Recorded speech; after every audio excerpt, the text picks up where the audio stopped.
आज अगर आप शुरुआत कर रहे हो एज अ बिगिनर बन के इस प्रोग्राम में, इस मार्केट में, अभी तो अपना मोटिव सिर्फ कैश पोजीशन संभालना है। अभी हमको सिर्फ इन्वेस्टमेंट करना सीखना है। ये सिंप्लिसिटी है और डिसिप्लिन है। हम लोग यहाँ पे सिर्फ बेसिक सा समझने वाले हैं कि हम ये अंधी रेस में दौड़ना होगा। एक फास्ट पेस वर्ल्ड है, यहाँ लोग भागा दौड़ी में लगे हुए हैं। सबको हर चीज जल्दी चाहिए, हर चीज को डिस्काउंट कर लेता है। बहुत पैसा लग रहा है, बहुत पैसा निकल रहा है। वो स्टॉप लॉस हमने सीखा है, वो स्टॉप लॉस मेरा 20 से 25% यहाँ से बन जाए। ये मोरू कैंडल कंपनी के फाउंडर को नहीं पता होता है। कई बार तो कंपनी का फाउंडर शेयर बेच के चले जाता है इन्वेस्टर को।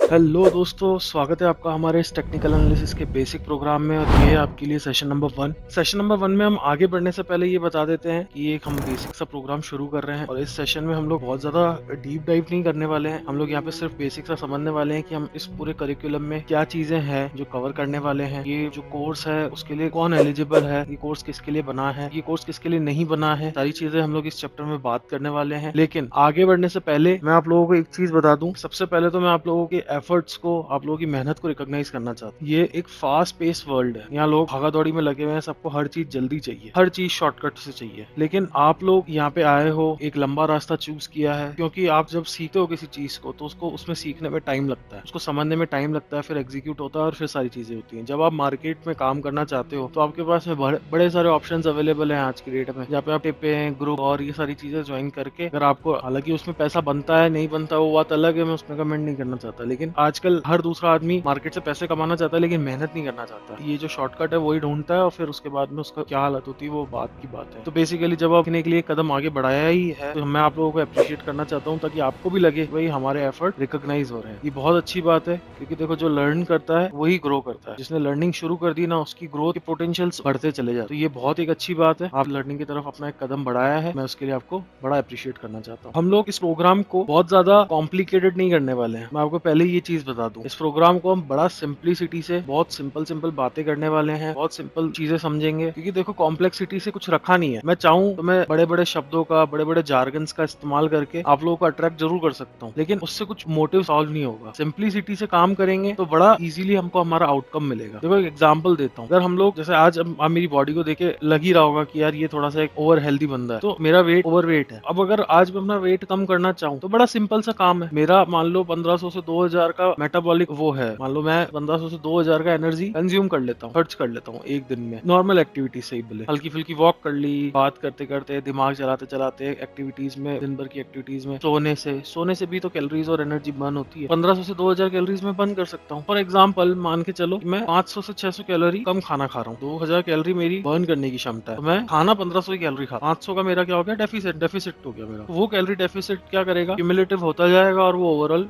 1-2 महीने में मेरा वेट कम कर देगा। अब 1500 कैलोरीज में क्या क्या आती है खाने की चीजें, आप 3-4-5 चपाती, तीन मतलब 2 से 3 चपाती एक टाइम में खा सकते हो, 2 बार खाना खा लो और हल्का फुल्का जूस पी लो, तो इससे आपका 1500 कैलोरी हो जाएगा। भाई आप 2 टाइम खाना खा रहे हो, जूस पी रहे हो, आई थिंक सफिशिएंट है। बड़ा इजी सा स्टेप है, लेकिन मैं नहीं कर पा रहा। और ऐसे मेरे जैसे बहुत सारे लोग होंगे जो ओवरवेट होंगे, जिनको अपना वेट लूज करना होगा, और ये बिल्कुल सा सिंपल चीजें होंगी और वो नहीं फॉलो कर पा रहे। तो सिंपल चीजें जो होती हैं, मतलब वो उनसे रिजल्ट आ जाता है, लेकिन सिंप्लिसिटी वाली चीजों से रिजल्ट आने के लिए आपको दूसरी और क्या चीज चाहिए, डिसिप्लिन। अब अगर मैं डिसिप्लिन से ये काम करूं, कंसिस्टेंसी से ये काम करूं, मेरा वेट डेफिनेटली लूज होगा। मार्केट में भी ये दो भाई आपको साथ में लेके चलने पड़ेंगे, इन दोनों की मिक्स वेज खानी ही पड़ेगी आपको, सिंप्लिसिटी और डिसिप्लिन की। क्या होता है ना कि बहुत सारी कॉम्प्लेक्सिटीज होती है इस मार्केट। आप पहले दिन तो ऐसा नहीं कर सकते ना कि पहले दिन आए और पहले दिन आपको मैं फरारी चलाना सिखा दूं, आपको कार सीखनी है और मैं आपको पहले दिन ही फरारी चलाना सिखा दूं। ऐसा थोड़ी हो सकता है। या पहले दिन ही आपको फॉर्मूला 1 या रेसिंग कार और रेसिंग इन्वॉल्व कर लूं, ऐसा नहीं हो सकता ना। आपको अगर कोई चीज सीखनी है तो उसका बेसिक, उसका सबसे लो चीज से स्टार्ट करना पड़ेगा, बिगिनर लेवल से स्टार्ट करना पड़ेगा। तो इस मार्केट की कॉम्प्लेक्सिटीज में घुसने से कोई मतलब नहीं है। आपको बहुत लोग ऐसे मिलेंगे जो बोलेंगे ये क्या है, ये बड़ा बेसिक है, इनसे कोई प्रॉफिट नहीं बनते, ये नहीं होते। एक चीज ध्यान रखना, जिस आदमी ने थोड़ा ज्यादा पढ़ लिया होता है, थोड़ा ज्यादा पढ़ लिया होता है, उसको ज्ञान का अहंकार हो जाता है, वो बहुत रिजिड हो जाता है ये चीज मानने में कि सिंपल चीजें भी हेल्प कर सकती। मैं ये नहीं कह रहा हूँ कि जो आदमी पढ़ लिख लेता है, मैं उनकी उनकी मेहनत पे कोई क्वेश्चन नहीं मार्क कर रहा हूँ। वो बड़ा मेहनत करके अपनी पढ़ाई लिखाई और सारी चीजें करते हैं और बहुत कॉम्प्लेक्स समझते हैं, वो लोग मेहनत बहुत करते हैं, लेकिन फिर क्या होता है ना कि उस मेहनत से उनका एक बायसनेस आ जाता है। वो ज्ञान का अहंकार उनको रोकता है कहीं ना कहीं सिंपल चीजों पकड़ने में। ये जो वर्ल्ड है, ये जो दुनिया है, ये हम लोग जो है, ये जो नेचर है, हर चीज सिंप्लिसिटी से चलती है। हमको सिंपल सिंपल रहना है, डिसिप्लिन से काम करना है। अब जब हम बात डिसिप्लिन की कर रहे हैं, डिसिप्लिन क्या होता है ना इस मार्केट का डिसिप्लिन होता है स्टॉप लॉस, क्वांटिटी कंट्रोल। आपने कोई सौदा लिया, स्टॉप लॉस नहीं लगाया, आपके लॉस होने के फिर पोटेंशियल्स बढ़ जाते हैं। आपको अपने लॉस को रिस्ट्रिक्ट करना है, आपको अपनी कैपिटल मैनेज करके चलनी है, रिस्क मैनेजमेंट करके चलना है। आपके मान लो आपकी कैपिटल 10 लाख रुपए की है, अब आप 10 लाख रुपए की कैपिटल के अगेंस्ट 50 लाख रुपए का शेयर लेके बैठे हो, 30 से 40 लाख का कोई लीवरेज पोजीशन बना लिया, ठीक है, तो 50 लाख का शेयर ले चुके हो। अब मार्केट है, मार्केट वॉलेटाइल है, 2, 5, 10% ऊपर नीचे तो चलता रहता है। मान लो 10% ऊपर नीचे हो गया एक दो हफ्ते में, आपका जो 50 लाख का माल पड़ा है आपका, वो 5 लाख रुपए से ऊपर नीचे होगा। अच्छा, अगर 10% मार्केट मूव कर रही है, आपका कैपिटल 5 लाख रुपए से ऊपर नीचे होगा, लेकिन इसी के अगेंस्ट आपका जो कैपिटल है वो 50% ऊपर नीचे से होगा। ये बात समझ रहे हो? तो हमको डिसिप्लिन यहाँ पे रखना है, वो क्वांटिटी कंट्रोल करके काम चलना है। लीवरेज पोजीशन है अभी नहीं लेनी है। मैं वापस वही बात दोहरा रहा हूँ कि जब हम कोई गाड़ी चलाना सीखते हैं, जब हम लोग स्कूल जाते हैं, या जब हम लोग कोई भी नई चीज की शुरुआत करते हैं, तो उसकी शुरुआत बड़े लो लेवल से शुरू करते हैं और हम लोग धीरे धीरे अपना लेवल बढ़ाते हैं। आज अगर आप शुरुआत कर रहे हो एज अ बिगिनर बन के इस प्रोग्राम में, इस मार्केट में, आप डे 1 से लीवरेज पोजीशन काम नहीं कर सकते। लीवरेज पोजीशन है अच्छी होती है, लेकिन वो तब जब आपको एक अच्छा एक्सपीरियंस हो जाए, आप ट्रेड्स मैनेज करने आ जाए। हम लीवरेज पोजीशंस की बात अब करेंगे जब आप 100% कैश पोजीशन संभालना सीख जाओ। अभी तो अपना मोटिव सिर्फ कैश पोजीशन संभालना है, अभी हमको सिर्फ इन्वेस्टमेंट करना सीखना है, हमको लीवरेज में घुसने की जरूरत है, ठीक है। तो इस प्रोग्राम को अपन सिंप्लिसिटी से और डिसिप्लिन से समझने वाले हैं। ये मैं इस पे बहुत जोर दे रहा हूँ, सिंप्लिसिटी है और डिसिप्लिन है, इससे ज्यादा कुछ नहीं। जार्गन्स का फालतू में लाइनें फाइने बना के मैं 10 चीजें लगा दूं और इससे कुछ नहीं होने वाला, बड़ा सिंपल चलने वाले। Okay, next, what moves the price. अब आपको ऐसा लगता होगा कि यार अगर आप लोग इस मार्केट में बिगिनर हो, आप लोग नॉन फाइनेंस बैकग्राउंड से हो, आप लोग कोई टेक्नोलॉजी या किसी ऑपरेशन या किसी मैनेजमेंट के फील्ड के आदमी हो, आपको फाइनेंस के बारे में नहीं पता है कुछ, तो आपके दिमाग में कई बार ऐसा आता होगा, इनफैक्ट मोस्टली बहुत सारे फाइनेंस के समझ रखने वाले लोगों के दिमाग में भी ऐसा आता है, यार ये जो स्टॉक चलते हैं, कमोडिटीज चलती हैं, या दूसरे जो भी एसेट क्लास चलते हैं, उनमें बेसिकली उनको चलाने वाली चीजें होती क्या है। तो अब जैसे आपको एक एग्जांपल देता हूं मैं। आप मान लो किसी छोले कुलचे की रेडी में गए, ठीक है। अब उस छोले कुलचे की रेडी में गए, छोले कुलचे की रेडी का डेली गल्ला होता है मान लो 3,000 रुपए का, और उसको डेली का प्रॉफिट होता है 1,000 रुपए, ठीक है। रेवेन्यू होगा 3,000 का और उसका प्रॉफिट हो गया 1,000 रुपीज। अब वो डेली 1,000 रुपीज कमा सकता है, तो ये समझ लो मोटा मोटी पकड़ के आपका 9-10 लाख रुपए वो साल का बना लेता है प्रॉफिट कर। अब आपको वो रेडी खरीदनी है, वो रेडी वाला कह रहा है कि यार मेरे को रेडी में अभी इंटरेस्ट नहीं है, मैं नहीं चला पाऊंगा, या फिर मेरे को अपना इन्वेस्टमेंट नहीं करना है, अब मैं डेली आता हूँ, अपना माल मटेरियल पैसा लगाता हूँ, मेरे को नहीं करना, मेरे को बाजार से पैसा लेना। अब आपने उस पर पैसा इन्वेस्ट करना है। आपको पता है कि यार वो रेडी में ना मैं 9 लाख रुपए कमा सकता हूँ, ठीक है। आप उस रेडी में कितना पैसा लगाओगे कि आपको 9 लाख रुपए मिले, तो वो होती है उस चीज की वैल्यूएशन। जैसे मान लो मैंने उस रेडी को खरीदने के लिए 50 से 60 लाख रुपए दिए उस बंदे को। अब मुझे पता है कि 9 से 10 लाख रुपए मेरे साल के बन जाएंगे, तो वो 50 लाख रुपए उसने ले लिए। अब मैंने किस मेंटेलिटी से लिया है कि यार ये 9 से 10 लाख रुपए ग्रो भी करेंगे, मैं रेडी को थोड़ा सा अट्रैक्टिव बनाऊंगा, प्राइस थोड़ी ज्यादा लूंगा, छोले कुलचे के साथ में लस्सी भी बेचूंगा, तो मैं अपना स्ट्रेटेजी थोड़ा चेंज करके इसको ग्रोथ करूंगा। तो मैं 50 लाख रुपए आज दे तो रहा हूँ, लेकिन मेरा टारगेट है कि इस रेडी से 10 लाख की जगह 20 लाख कमाओ आने वाले एक साल। तो मेरे को वहाँ ग्रोथ दिख रही है, तो इसलिए मैंने उसको 50 लाख रुपए में खरीद लिया। लेकिन सामने वाले बंदा जो है ना, उसको ग्रोथ नहीं दिख रही, उसने सोचा कि यार मेरा हो गया काम, तो उसने 50 लाख रुपए ले लिए और मेरे को बेच दिया। यहाँ तक बात समझ में आ गई? इससे क्या हुआ, ये जो 50 लाख रुपए की लेन देन हुई, यही शेयर मार्केट में होता है। 50 लाख रुपए में मैंने उसका 100% शेयर ऊपर नीचे कर लिया, लेकिन वही जो शेयर होता है, वो शेयर बहुत ज्यादा डाइल्यूटेड होते हैं, उनसे परसेंटेज कम हिलते हैं, वो बहुत ज्यादा डिस्ट्रीब्यूटेड होते हैं। तो ये जो चीजें होती हैं, ये जो वैल्यूएशंस होती हैं, ये जो फंडामेंटल्स होती हैं, उसके अलावा बहुत सारे फंडामेंटल पैरामीटर्स होते हैं जिनसे प्राइस ड्राइव होता है। क्योंकि ये बात समझाना आपको इतना जरूरी है इसलिए था, क्योंकि क्या होता है ना कि जब आप मार्केट में आते हो, तो सबसे बड़ा परसेप्शन लोगों का, मिसलीडिंग इन्फॉर्मेशन ये होती है ना कि ये प्राइस तो ऐसे ही होते हैं, रैंडम प्राइस होते हैं, सट्टे का मार्केट होता है, जैसे घोड़े पे वैसा दाव लगाओ ना, रेस के घोड़े पे, वैसे इस तरह से ये ऐसे चलते हुए घोड़े पे दाव लगाने वाली बात है। इनके पीछे की कोई साइकोलॉजी, लेकिन इनके पीछे प्रॉपर फंडामेंटल स्ट्रक्चर वर्क करता है, इनके पीछे proper economical background, geopolitical situation, central government के रेट, लिक्विडिटी और बहुत सारी चीजें काम करती है। हमको उन सब चीजों में नहीं पढ़ना है। मैं अगेन वही बात बोल रहा हूँ, हम लोग सिंप्लिसिटी से बात करने वाले, तो हम लोग चीजों को सिंपल रखेंगे, हम लोग ये नहीं करने वाले, और उस सिंप्लिसिटी से पैसे भी कम कमाएंगे। ऐसी बात नहीं है कि वो सिंप्लिसिटी से रखेंगे तो हमारा कोई आउटकम पे कोई कॉम्प्रोमाइज है, हमारा आउटकम पे कोई कॉम्प्रोमाइज नहीं है, आउटकम वैसा का वैसा ही है, लेकिन सिंप्लिसिटी से अचीव करेंगे उस चीज को। ये सारे जार्गन्स में नहीं फंसेंगे। लर्निंग के पॉइंट ऑफ व्यू से हम आने वाले समय में जैसे जैसे आपका बेस बढ़ता जाएगा, इन सारी चीजों के बारे में भी बात करेंगे, लेकिन फिलहाल इस बिगनर प्रोग्राम में हम लोग प्योर टेक्निकल और बहुत ईजी तरीके से बात करने वाले हैं। इन सारे फंडामेंटल्स की गहराइयों में नहीं फंसेंगे, लेकिन आपको पता होना चाहिए कि आप जिस भी चीज में ट्रेड ले रहे हो, उस चीज के पीछे उसको चलाने घबराने वाली क्या चीजें हैं, ये बात आपको ध्यान होनी चाहिए। अच्छा, इस मार्केट में सबसे पहली बात तो हमने अभी भी क्या डाउट क्लियर किया है कि भाई ये जो प्राइस होते हैं ये रैंडम प्राइस नहीं है, उनके पीछे एक proper fundamental story, fundamental structure होता है, उन चीजों से ये प्राइस बनते हैं। लेकिन अब ये चीज हमने समझी है ना, मतलब कोई भी रैंडम चीजें नहीं होती। अभी लोग बाग क्या होता है ना कि इस मार्केट को पहली बात तो सट्टा समझते हैं, उनके पीछे के फंडामेंटल स्ट्रक्चर की नॉलेज उनको होती नहीं है, या फिर उसको समझने की कोशिश नहीं करते। और फिर क्या होता है ना कि इस मार्केट में हम लोग ये भी नहीं देखते हैं कि यार इस मार्केट में रिस्क भी होता है। ठीक है, अब जैसे मान लो आपके पास में कोई कंपनी आई जिसका शेयर प्राइस था 10-20 रुपए 30 रुपए, लेकिन फंडामेंटली या टेक्निकली जो भी चीजें थी आप वो फिट नहीं बैठती, लेकिन आपने सोचा यार सस्ता प्राइस है ले लेता हूँ, क्या होगा 2,000 रुपए में 100 शेयर आ जाएंगे, रख लेता हूँ अपने, क्या 2-4 हजार रुपए में इतने सारे शेयर आ जा रहे हैं, लेकिन उससे क्या कमाया थोड़ी है आपने कुछ। तो इस मार्केट में एक चीज अपने को हमेशा ध्यान रखने की है कि सस्ती चीजें और इन चीजों में पड़ने की कोई जरूरत नहीं है, वो फालतू की रिस्क होते हैं। और इस मार्केट में ऐसा कुछ भी नहीं होता। देखो, एक तरफ तो आदमी होता है कि बहुत ज्यादा रिस्क लेता है। अब बहुत ज्यादा रिस्क का मतलब क्या होता है कि अनाप शनाप आंखें बंद करके काम कर रहा है, और एक तरफ आदमी होता है जो बिल्कुल ही ऐसा रिस्क नहीं लेना चाहता, बिल्कुल ही ऐसा नहीं करना चाहता। रिस्क की जो परिभाषा है इस बाजार में वो ये है कि आपको यहाँ पर रिस्क तो लेना पड़ेगा, लेकिन अब वो रिस्क क्या होता है, कैसे होता है, रिस्क की परिभाषा बड़ी या छोटी नहीं होती है। ऐसा नहीं हो सकता कि मैं बड़ा रिस्क ले रहा हूँ या मैं छोटा रिस्क ले रहा हूँ। ऐसा जरूर हो सकता है कि मैं नॉन रिस्क ले रहा हूँ और मैं अननोन रिस्क ले रहा हूँ। अब नॉन और अननोन रिस्क कैसे होता है, इसको समझने से पहले कहानी समझते हैं। आपने महाभारत जरूर देखी होगी। अब उस महाभारत में शकुनी मामा ने जो उन्होंने एक गेम खेला था, एक सट्टे का गेम खेला था, पांडवों को बुला के उनकी राजसभा में, चौसर का गेम था आई थिंक उसका नाम। तो उसमें जो शकुनी खेल रहा था वो एक प्रॉपर गेम खेल रहा था, उसको ट्रेनिंग थी, उसको उसका आउटकम पता था, वो जानता था कि मेरा उस डाइस पे जो डाइस वो चला रहा है तो उसका कमांड है। लेकिन पांडव के जो खेल रहे थे ना वो प्योर सट्टा था, उनको नहीं पता था कि वो कितना बड़ा रिस्क ले रहे हैं या कितना छोटा रिस्क ले रहे हैं, वो रिस्क कितना नोन है कितना अननोन, पांडवों को नहीं पता था। लेकिन शकुनी मामा को पता था मैं क्या रिस्क ले रहा हूँ, क्या चीजें दाव पे रख रहा हूँ, क्योंकि उस समय दाव पे रखने के लिए क्या क्या चीजें थी कि भाई जिसका जिस पे अधिकार है और जो जिसके पास उसकी ओनरशिप है। समझ गए बात को। तो उस समय दुर्योधन के पास में कोई राजा, कोई महल या कुछ नहीं थी, उसका सिर्फ अधिकार अपने भाइयों पे था, कुछ जमीनें थी उसके पास में और कुछ मुद्राएं, कुछ करेंसी थी उसको पता था कि भाई मेरे पास में रिस्क लेने के लिए इतना ही है, तो जाने में इतना है, आने में कितना है, आने में बहुत कुछ है। आने में मेरे पास ये जो इन लोगों ने पांडवों ने नया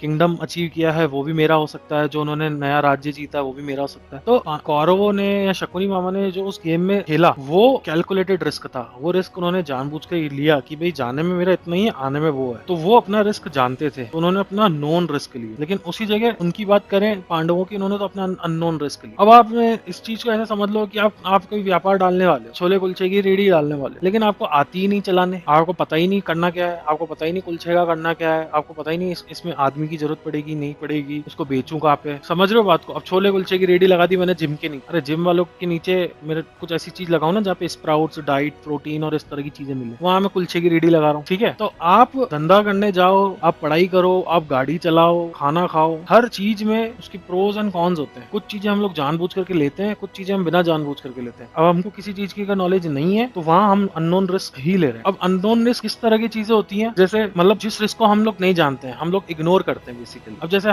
इसको अनसिस्टमेटिक रिस्क भी बोला जाता है। अब अनसिस्टमेटिक रिस्क में बहुत सारी चीजें होती हैं। अब जैसे मान लो आपने अनलिमिटेड लीवरेज पोजीशन बना ली, बिना स्टॉप लॉस के काम कर रहे हो, वो अनसिस्टमेटिक रिस्क। सिस्टमेटिक रिस्क क्या होता है, जिसको आप इग्नोर नहीं कर सकते, आपको पता है कि ये रिस्क है लेकिन उसको आप इग्नोर नहीं कर सकते, वो सिस्टमेटिक रिस्क कहलाता है। वो नॉन रिस्क होता है, उस रिस्क को जानते हुए आप लेते हो और उसके लिए उसके अगेंस्ट आप लोग स्टॉप लॉस और अपना रिस्क रिवॉर्ड रेशियो देख के काम कर। अब जैसे आपको पता है कि यार इलेक्शन के रिजल्ट हैं या फिर कोई ना कोई जियोपॉलिटिकल सिचुएशन है, यूएस गवर्नमेंट, यूएस की इंटरेस्ट रेट, इंडिया की इंटरेस्ट रेट, बहुत सारे पैरामीटर्स ऐसे होते हैं जिनसे मार्केट की ऊपर नीचे होने की वॉलेटिलिटी बढ़ जाती है। अब मान लो या फिर कोई भी अपन वॉलेटिलिटी इंडेक्स देख के या कोई भी सारी चीजें देख के अपने को पता है कि यार इसमें इस ट्रेड में कोई ना कोई रिस्क है, लेकिन मेरी कैपिटल 10 लाख रुपए की है, 1 लाख रुपए का रिस्क है, 9 लाख रुपए तक का ये नीचे जा सकता है। अगर उसके नीचे जाएगा तो मैं अपना सौदा काट, लेकिन उसके अगेंस्ट मेरे पास आने के 4-5 लाख, 30 से 40% आने के। तो यहाँ पे रिस्क रिवॉर्ड रेशियो भी आपने कैलकुलेट कर लिया, आपने जानते भी हो कि मेरा 1 लाख रुपए जा भी सकता है, आने को 3 से 4 लाख भी आ सकता है। तो आपने अपना रिस्क रिवॉर्ड कैलकुलेट किया, आपने उस 1 लाख रुपए को रिस्क जानते हुए को रिस्क लिया है, तो वो जो चीज कहलाएगी वो आपका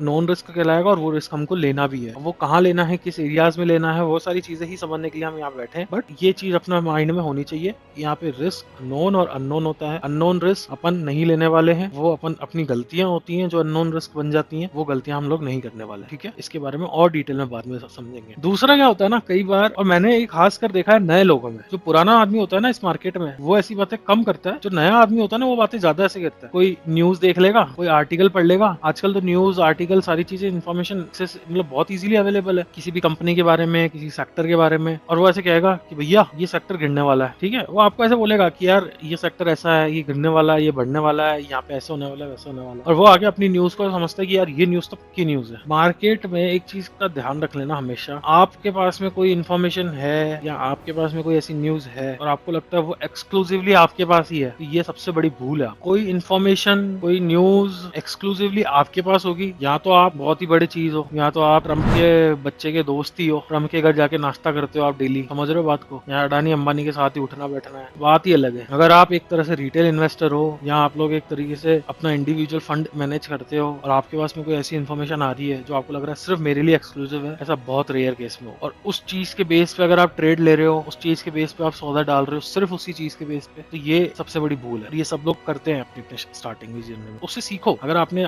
कभी ना कभी ऐसी भूल करी है, न्यूज के बेसिस पे ट्रेड लिया है, सारी चीज लिया है, तो उससे आपको सीखना चाहिए। क्योंकि देखो, आप जिस न्यूज के बेस पे ट्रेड ले रहे हो, वो न्यूज किसी न्यूज हाउस में गई, उसके एडिटर ने उसको एडिट किया, वो न्यूज कोई एंकर आपके सामने प्रेजेंट कर रहा है, इतने लोगों से होते वो न्यूज आपके सामने सर हुई है। पहले तो कोई इंसिडेंट हुआ भी होगा, उस इंसिडेंट में कुछ लोग इन्वॉल्व होंगे, फिर वो न्यूज में फॉर्म हुई, उस न्यूज का एक अपना प्रॉपर सप्लाई चेन चला, और फिर उसके बाद में आपके सामने आई है, और उसके बाद में उसको देख के आप अपना सौदा डाल रहे हो। समझ रहे हो बात को? तो अब आप सोच रहे हो कि यार वो न्यूज एक्सक्लूसिवली मेरे लिए अवेलेबल है ना, तो ऐसा कुछ नहीं होता है। और जो मार्केट की चीजें होती है, जो मार्केट के पार्टिसिपेंट होते हैं, वो कोई एक आप अकेले नहीं हो, करोड़ों लोग डेली सौदा डाल रहे हैं, करोड़ों लोग डेली सौदा निकाल रहे हैं। अब कौन सी न्यूज के बेस पे कौन सा सौदे के अंदर वो चीज आ चुकी है। मान लो जैसे आपने कोई कंपनी है, आपको पता है कि यार ये कंपनी, आपके सामने एक न्यूज आई है कि यार इस कंपनी का 3-4 कंट्री के साथ में एक ट्रीटी साइन हो गया, और वो एक्सक्लूसिवली अपना माल उस कंपनी में एक्सपोर्ट करेगी। एक इंडियन कंपनी है, उनको साथ उनको 3-4 कंट्री के साथ में एक एग्रीमेंट हो गया। अब आपके सामने वो न्यूज आई, ठीक है। अब शेयर मान लो 100 रुपए का था, और आज वो शेयर चल रहा है 130 रुपए। अब आपके पास सामने न्यूज आई है और आपके सामने शेयर 130। अब आपको लगा यार ये तो बढ़िया है यार, मैं शेयर ले लेता हूँ। लेकिन जो वो 30 रुपए बढ़ा, क्या पता वो इसी न्यूज की वजह से डिस्काउंट हुआ शेयर में। डिस्काउंट का मतलब क्या उस प्राइस ने पकड़ा है, क्या वही चीज उस प्राइस ने पकड़ी हो, क्या पता, आपको नहीं पता ना। तो आप सिर्फ अगर न्यूज और सारी चीजों के बेस पे अगर अपना ट्रेड लेना चाहते हो, ये भूल है। ये अंधी रेस में दौड़ना होगा। इस रेस में कभी जीतोगे, कभी हारोगे, लेकिन कभी पैसा नहीं बना पाओगे। हमेशा इस चीज को ध्यान रखना। मार्केट हर चीज को डिस्काउंट कर लेता है। करोड़ों लोग डेली सौदा डाल रहे हैं, करोड़ों लोग डेली सौदा निकाल रहे हैं, बहुत पैसा लग रहा है, बहुत पैसा निकल रहा है, और वो सारी चीजें प्राइस में आ जाती है कहीं ना कहीं। ऐसा ऐसा कभी मत समझना कि वो कोई चीज न्यूज में आ रही है या कोई चीज न्यूज आपके सामने आई है तो उसके बेसिस पे मैं सौदा ले लूं। इस चीज पे हमेशा फोकस करना। हम लोग हमेशा ये गलती करते हैं स्टार्टिंग। अब जैसे कि आपको मैंने बताया पिछली बात, हमने क्या बात खत्म करी कि भाई न्यूज के बेसिस पे अपने को सौदा नहीं डालने का। अब न्यूज के बेस, अब जैसे मान लो आपके पास कोई शेयर पड़ा है, अब उस शेयर का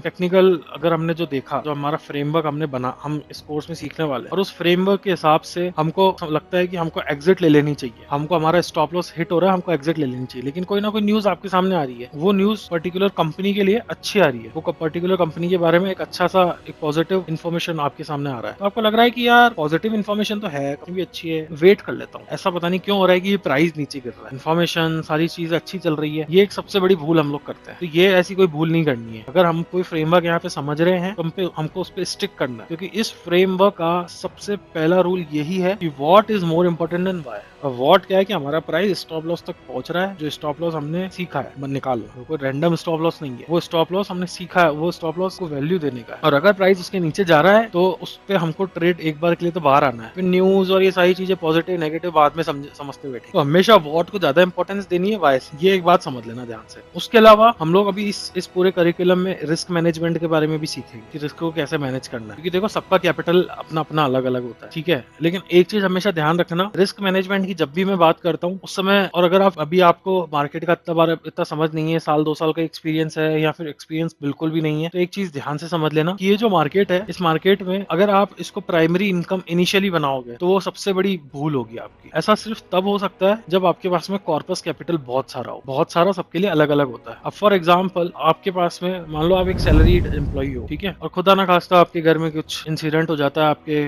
फादर साहब का, आपके ग्रैंडफादर का, या कुछ भी ऐसा आपके पास होता है। अब आपके पास में उनका कैपिटल आया संभालने के लिए, ठीक है। मान लीजिए वो कोई बिजनेस करते थे और आप जॉब कर रहे हो। अब आप जॉब या तो छोड़ दो, तो आपने कहा कि नहीं मैं तो जॉब कंटिन्यू करूंगा, मेरे से बिजनेस नहीं होगा, तो वो बिजनेस सेल ऑफ करके आपके पास में मान लो कोई पैसा आता है, या किसी और तरीके से आपके पास में मोटा मनी आता है। अब जैसे आप कई बार रिटायरमेंट में पीएफ वीएफ के पैसे आते हैं, पेंशन के पैसे आते हैं, तो एक अच्छा कैपिटल इकट्ठा हो गया। अब अच्छा कैपिटल जैसे मान लो 10-20 लाख वाला आदमी, उसके लिए 1-2 करोड़ की अच्छी कैपिटल हो जाए, तो अब 1-8 करोड़ आ गया, 50 लाख आ गया, उसने लेके मार्केट में इन्वेस्ट कर लिया। अब उसकी एक्सपेक्टेशन ये है मेरा 20 से 25% यहाँ से बन जाए, थोड़ा थोड़ा मैं इन्वेस्ट निकालता रहूं। अब जैसे मान लो 1 करोड़ का कैपिटल आपने लगाया, भाई आपकी एक्सपेक्टेशन है 20 से 25 लाख लाख आप साल का इसमें अर्न करो, थोड़ा सा चर्निंग करके 5-7-10 लाख रुपए अपने खर्चे पानी के लिए निकालो और फिर बाकी बचे हुए री इन्वेस्ट करो। तो ऐसा तभी हो सकता है कि आप इस मार्केट से जो अर्निंग है वो तभी कर सकते। अर्निंग का मतलब कि इसको प्राइमरी सोर्स ऑफ अर्निंग तभी मान सकते हो जब आपके पास में कैपिटल कॉर्पस हो। और दूसरा, मान लो आपके पास कैपिटल कॉर्पस नहीं है तो क्या करें, फिर बंद कर दें इस कोर्स को? नहीं, दूसरा आपके पास में कोई ना कोई रिकरिंग सोर्स ऑफ इनकम होना चाहिए। जैसे आप सैलरीड एम्प्लॉय हो, हर महीने 20-30-50 हजार रुपए आपके पास इन्वेस्ट करने के लिए है यहाँ पे मार्केट में, या फिर आप बिजनेस करते हो, थोड़ा थोड़ा बिजनेस से प्रॉफिट निकाल के यहाँ पे इन्वेस्ट करना चाहते हो, तो ये प्रोफाइल्स आपकी होना बहुत जरूरी है। अगर इन दोनों में से आप कहीं फिट नहीं बैठते हो, आपके पास कोई कैपिटल कॉर्पस भी नहीं है, कोई रिकरिंग सोर्स ऑफ इनकम भी नहीं है, आप नॉर्मल ग्रेजुएट स्टूडेंट हो, 10-20 हजार रुपए आपके पास पड़े पॉकेट में और आपको ऐसा लग रहा है कि यार ये इन्वेस्ट करके मैं 1-2 लाख रुपए कमाना चाहता हूँ, ये एक्सपेक्टेशन मत रखना इस मार्केट से,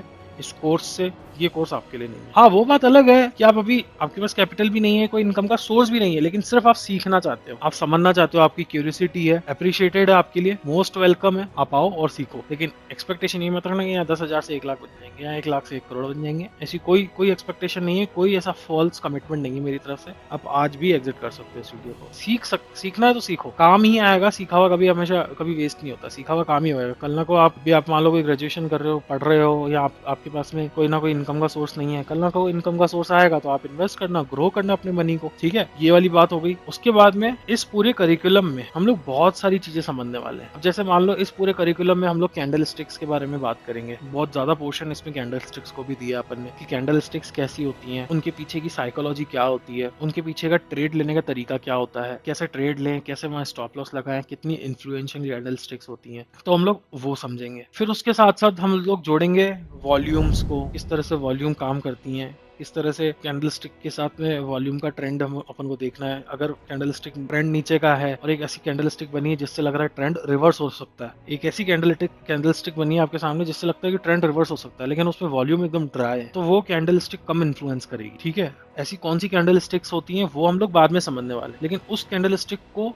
हम लोग सिर्फ अकेला कैंडल स्टिक के पॉइंट ऑफ व्यू से नहीं देखेंगे, उसको उसके साथ साथ अपन वॉल्यूम भी देखेंगे, फिर उसके साथ साथ हम लोग इंडिकेटर्स भी देखेंगे, सपोर्ट रेसिस्टेंस के बहुत इंडिकेटर्स होते हैं और सारी चीजें हम लोग ये सब चीजें जोड़ के कोई ना कोई डिसीजन लेंगे। ठीक है, सिर्फ एक चीज के बेस पे डिसीजन नहीं लेंगे। लेकिन मैं अगेन आपको एक बात बोल रहा हूँ कि जैसे ही अगर आपके सामने ये सारी चीजें समझाऊंगा मैं, तो आप उसको ऐसा तगड़ा करना, उसके सामने उसकी ऐसी प्रैक्टिस करना। हालांकि मैं भी आपको लाइव मार्केट में या जो भी चार्ट है उस पर प्रैक्टिस करवाऊंगा, लेकिन आपको खुद को भी प्रैक्टिस करनी पड़ेगी, खुद भी डेली चार्ट देखना, 2-4-5 चार्ट डेली के देखना। अगर आप हर दिन के 5 से 6 चार्ट देखोगे ना, मेरी गारंटी है आप 6 से 8 महीने में ना तगड़े हो जाओगे। आपको कोई भी इस मार्केट में डिफीट नहीं कर पाएगा। कोई कैंडल स्टिक्स बन गई ना आपके सामने, जैसे आपके सामने किसी ने बोल दिया कि भाई ये मोरुबोजू कैंडल, तो आपके दिमाग में छप जानी चाहिए कि मोरुबोजू कैंडल कैसे बनी होगी, उसके पीछे क्या साइकोलॉजी रही होगी, उसमें क्या क्या मेंटेलिटी रही होगी बायर और सेलर की, आपके दिमाग में बन जाना चाहिए। समझ रहे हो बात को? तो इस तरह से आपकी प्रैक्टिस करनी है इन सारी चीजों को। और हम अकेला कैंडल स्टिक चार्ट नहीं देखेंगे, हम लोग उसके साथ साथ कुछ इंडिकेटर भी लगा के देखना चाहेंगे, उसके साथ साथ वॉल्यूम्स को भी हम लोग वेटेज देंगे, और ऐसी सारी चीजों को जोड़ के हम लोग हमारा एक फाइनल डिसीजन मेकिंग तक पहुंचेंगे। शुरुआत हम लोग सिर्फ चार्ट और कैंडल स्टिक से करने वाले हैं और फिर धीरे धीरे इस करिकुलम में आगे बढ़ेंगे। ठीक है, और उसके बाद में एक चीज और, सबसे पहले तो हम लोग ये सारी चीजें समझेंगे, ये सारी चीजें बेसिक में कवर होंगी। ठीक है, फिर उसके बाद में हम लोग ट्रेडिंग सेटअप बनाने की कोशिश करेंगे कि क्या ट्रेडिंग सेटअप बनाया। ठीक है, ये सब चीजें एडवांस में आएंगी। अभी आप बिगनर प्रोग्राम समझ लो, 15 से 20 वीडियोस में शायद बिगनर प्रोग्राम की बनाने वालों, 15 से 20 वीडियोस में आप लोग बिगनर प्रोग्राम तगड़ा कर लो, अपना प्रैक्टिस करो, कोई डाउट है हम लोग को रीच आउट करो, जितना हो सकेगा मैं आपके डाउट सॉल्व करने की कोशिश करूंगा। उसके बाद में हम एक एडवांस लेवल में जाएंगे जहाँ पे हम ये समझेंगे कि कैसे सेटअप काम करते हैं। हम लोग वेव्स भी समझने की कोशिश करेंगे, जो एडवांस वेव्स होती हैं उनके बारे में बात करेंगे, हम लोग उसमें धीरे धीरे घुसेंगे। लेकिन फिलहाल आप लोग इस बिगनर प्रोग्राम को समझो। इस बिगनर प्रोग्राम से थोड़ा बहुत जो सौदा आप डालना चाहो, जैसे मान लो आपके पास में 10,000 रुपए हैं तो आप 500,000 रुपए का सौदा डालो। मान लो आपके पास 1 लाख रुपए हैं तो 10-20-50,000 का सौदा डालो। धीरे धीरे करके आगे बढ़ो, कम से कम रिस्क लो। ठीक है, उसके अलावा आपकी एक्सपेक्टेशन मैं आपको पहले ही बता देता हूँ, इस मार्केट में आपकी जो एक्सपेक्टेशन है वो ऐसा नहीं होनी चाहिए। मैं दोबारा उस चीज को रिट्रीट कर देता हूँ, 10,000 रुपए से 1 लाख बन जाए या 1 लाख से 1 करोड़ बन जाए, वो ऐसी एक्सपेक्टेशन मत रखना। मैं आपको बता देता हूँ क्लियर एक्सपेक्टेशन ये है कि यहाँ पे हम लोग 25 से 30% कमाने की बात कर रहे हैं, और वो भी ऐसा कि 5 से 7 साल का एवरेज। आपको भले लगा होगा कि यार ये क्या बात कर दी, 5 से 7 साल में 20 से 25% हर साल। बाबू एफडी में पैसा लगाओगे ना 8% मिलेगा, 7% मिलेगा। 8% की भी बात ना कर रहा हूँ मैं, 6 से 7% एफडी का ब्याज है आज की डेट। और भी जैसी दूसरी एसेट क्लास है जहाँ पे रिटर्न कुछ नहीं, लिक्विडिटी ड्राई है। आपके पास में इतना बड़ा इतनी सुंदर चीज पड़ी है स्टॉक मार्केट, जहाँ पे आप पैसा डालो, लिक्विड हाईली लिक्विड है, जिस दिन माल बेच के जाना है चले जाओ, हर साल 20 से 25%। अब हर साल नहीं होगा, ऐसा नहीं होगा कि आज 1 करोड़ लगाया तो इस साल 25 लाख मिलेंगे मिलेंगे, अगले साल भी 25, ऐसा नहीं। ऐसा हो सकता है कि किसी साल आपको 50% मिल गया और अगले साल कुछ ना मिला, तो एवरेज 20 से 25% होगा। ठीक है, इसलिए मैंने बोला 5 से 7 साल की टाइम फ्रेम कि वो एवरेज बनेगा 5 से 7 साल। किसी साल ऐसा हो सकता है कि 2 गुना ही होगा शेयर, लेकिन फिर 2 साल कुछ चली नहीं, मार्केट करेक्शन में आ गई। तो अपना 20 से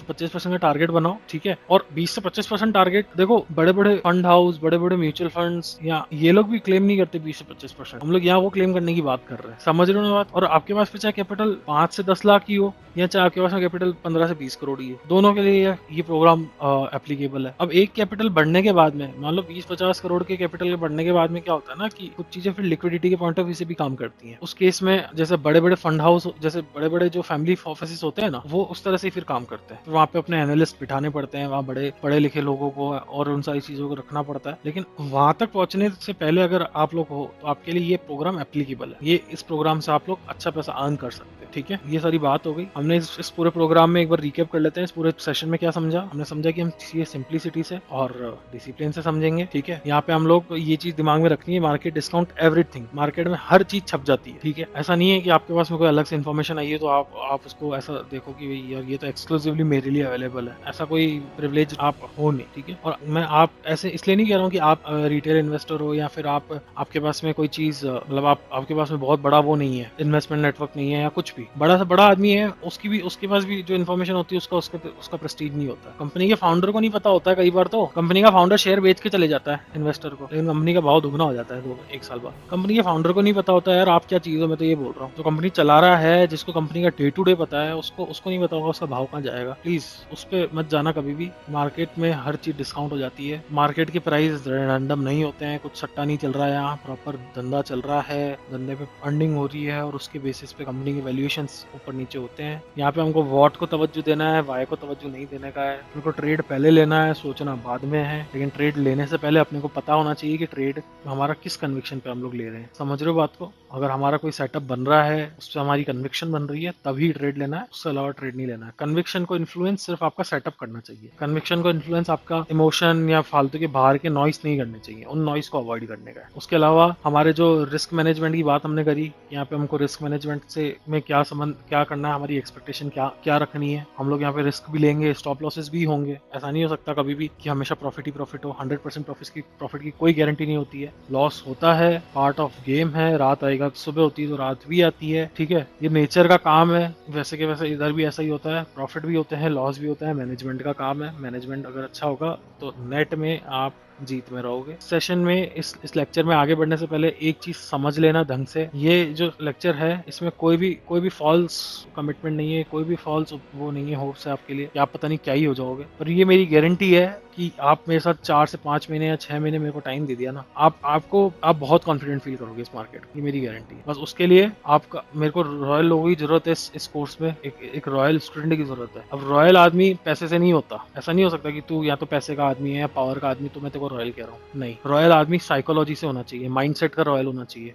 ओपन माइंडेड आदमी होना चाहिए, लर्निंग को प्रायोरिटी दे, वो रॉयल है। तो रॉयल आदमी चाहिए इस कोर्स के लिए मेरे को। अगर आप मेरी सारी बातों से इनलाइन हो तो इस कोर्स में आगे बढ़ना, बहुत कुछ सीखने को मिलेगा, बहुत कुछ समझने को मिलेगा। मेरे को भी बड़ा हेल्प किया था जब हमने समझा था अपने टाइम पे। आप भी समझ लो, इजी चीजें हैं, कोई चार्जेस तो है नहीं, कुछ एफर्ट नहीं है। बस आपको सिर्फ इसको ओपन करना है। अब सारी चीजें फ्री में अवेलेबल है, बस आपको टाइम इन्वेस्ट करना है। चलिए मिलते हैं नेक्स्ट सेक्शन में।